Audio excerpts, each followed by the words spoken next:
try that this evening. For example, if I'm up here and I'm getting really excited about it, and then all of a sudden, you hear this, that means I'm done with this. So, I'm done.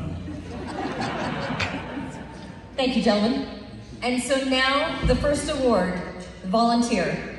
We have a little video to show you about that.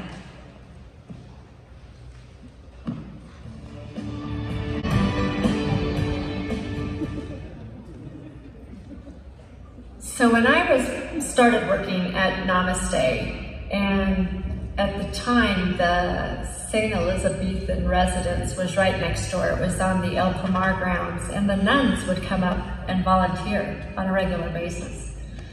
And every unit at Namaste, and it still is secure. So we had these two nuns that were fairly anxious about being at Namaste, but they were walking around holding hands, and we had new staff in the building, and one aide was sitting at the nurse's station, and the nuns came up and they were done visiting on that pod, and they said, you know, we're sisters and we're ready to go, we need to leave. And the aide said, sure, yeah, maybe we could get a snack. And they're like, no, we're sisters and we want out. And then I walked up and said, these are volunteers and they need to be let out. And they finally got to go on their way.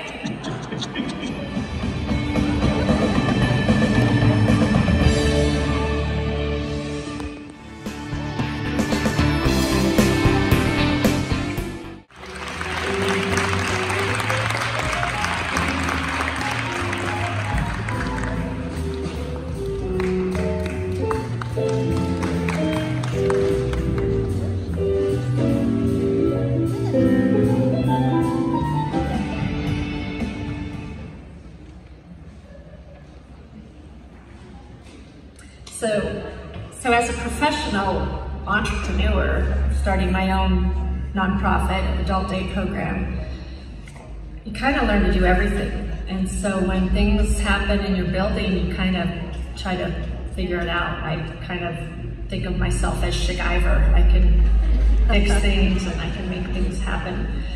But one day there was this sound, high pitched. It'd get loud, it'd get soft, it would move around the building. We had no idea what was going on. I called gas company, they said to call a plumber. I called my husband, who said unplug everything in the building. That it still was, and it would get loud, it would get soft. And so finally, a friend who worked for Black Hills,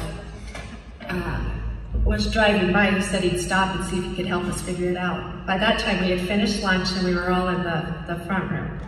And it was by the doorbell. The noise had moved by the doorbell at this point.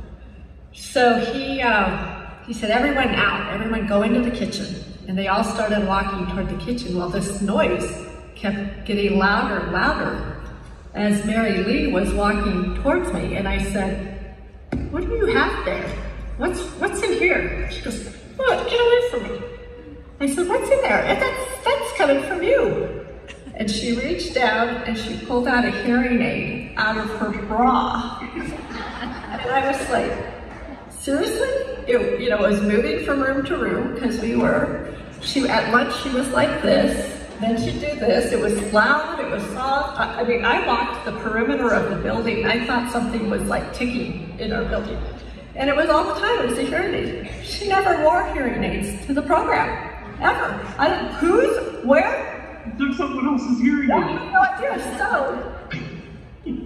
there it was, the hearing aid, the problem was solved, and the next day she showed up, and she walked in the door, and I got right to her chest, and I said, hi, how you doing? She goes, yeah.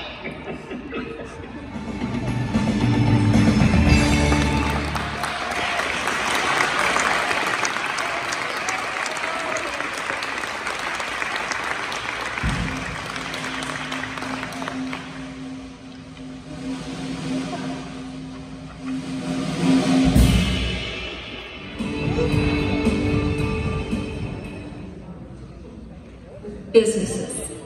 working with seniors. So important to have seniors, whether they're living in a residence, in day programs, in senior centers, to have them still engaged and connected to community. And so going on outings with them, to the ball games, to the museums, to swimming pools, to out to lunch is a favorite activity of several. And so one of the first out to lunches that I chose to do with a group of memory impaired clients was to Denny's. And we were all sitting around the table just getting settled, and they poured coffee in Denny's coffee cups, and everyone was enjoying it except for Carl, who was sitting down at the end of the table.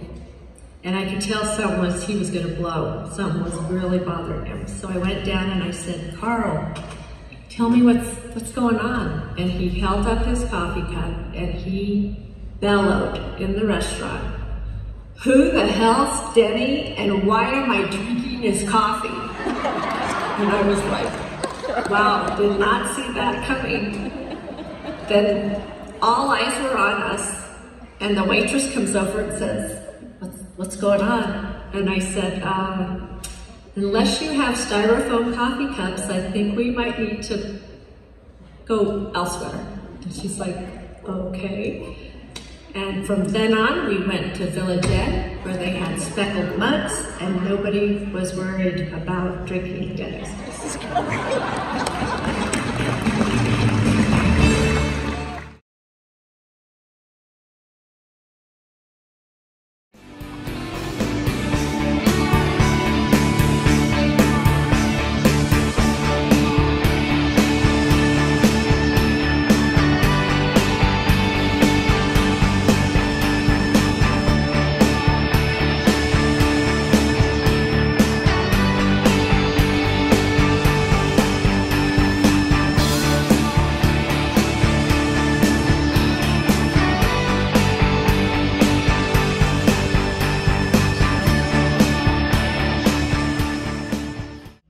The team that just stood up, they are incredible. Like, my poor wife dealt with this, and all of you jumped in and incredible. You inspire me to be better, so cheers. If you guys would, please welcome for our final dance routine of the evening, Kimberly. You guys are wonderful. Thank you so much. It really has made the evening better.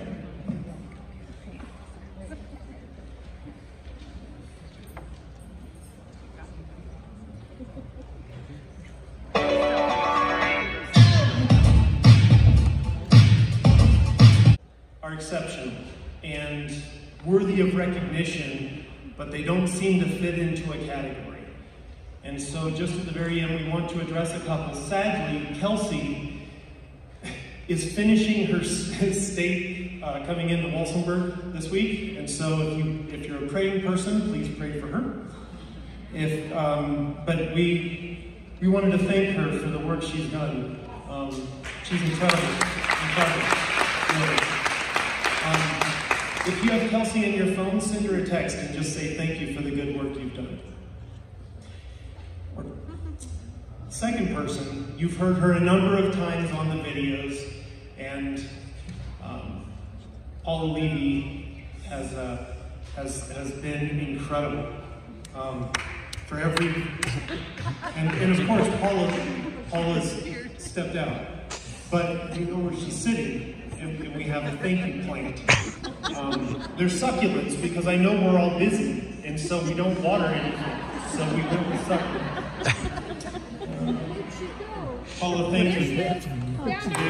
All right, there we go.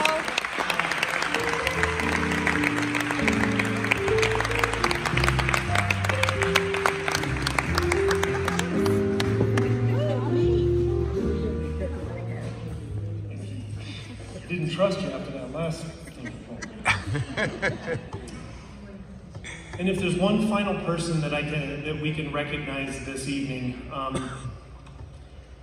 Joanna Fix is perhaps the most courageous person in the room. She's living with Alzheimer's, and she She has this way of being willing to be vulnerable and explain exactly what her experience is, so that entire rooms of people who work with people who have Alzheimer's or dementia can know exactly what the experience is, and without the ability to stop and say, this is me. And I understand you're an expert, you're a trainer, but this is my real experience. Brene Brown says that the greatest act of courage is when you're willing to be vulnerable. And Joanna, your courage allows everyone who is around you to be able to know not only what you're experiencing, but how to be a better servant to those we love and care for. Thank you. Program of the evening, thank you so much for being a part of this. And we do have swag bags for you on the way out the door, so please grab one of the red bags, and thank you so much, and continue to do the good work you do.